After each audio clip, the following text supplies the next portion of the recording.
Assalamualaikum warahmatullahi wabarakatuh. Halo, perkenalkan saya Febriani, praktikan pengelolaan lingkungan perairan tahun 2021. Di sini saya akan simulasikan cara pengambilan data pada praktikum acara ikan karang. Selamat menyaksikan. Metode yang digunakan pada acara praktikum ini adalah UVC atau Underwater Visual Census dengan alat dan bahan sebagai berikut. Yang pertama ada set scuba sebagai kelengkapan saat menyelam.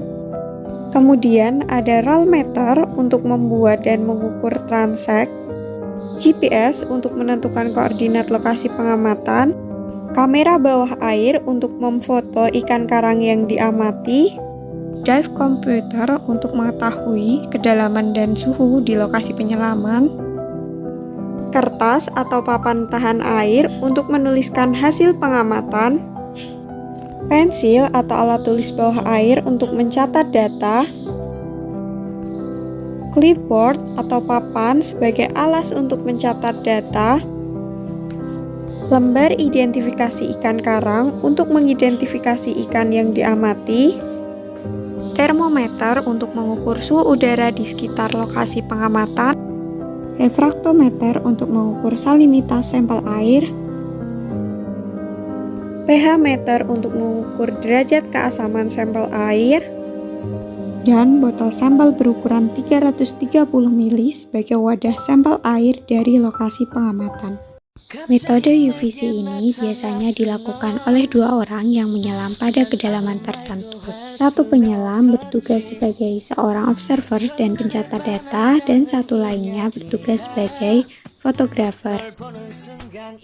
Langkah pertama yang dilakukan adalah membuat transect sepanjang 20 meter sejajar dengan garis pantai di area terumbu karang yang menjadi lokasi pengamatan. Kemudian, observer melakukan pengamatan dalam jangkauan 2,5 meter ke kanan dan 2,5 meter ke kiri terhadap jumlah individu dan jenis famili ikan karang yang ditemukan di sepanjang transect. Sementara itu, fotografer juga mengikuti observer dan mendokumentasikan ikan karang yang teramati, yang dilakukan hingga sampai ke ujung transect. Setelah itu, sensus tersebut diulangi hingga sampai ke titik awal transect. Selain itu, pada masing-masing stasiun juga dilakukan pengamatan terhadap kondisi terumbu karang dan juga parameter fisik perairan seperti suhu air, suhu udara, dan juga pengambilan sampel air di lokasi pengamatan.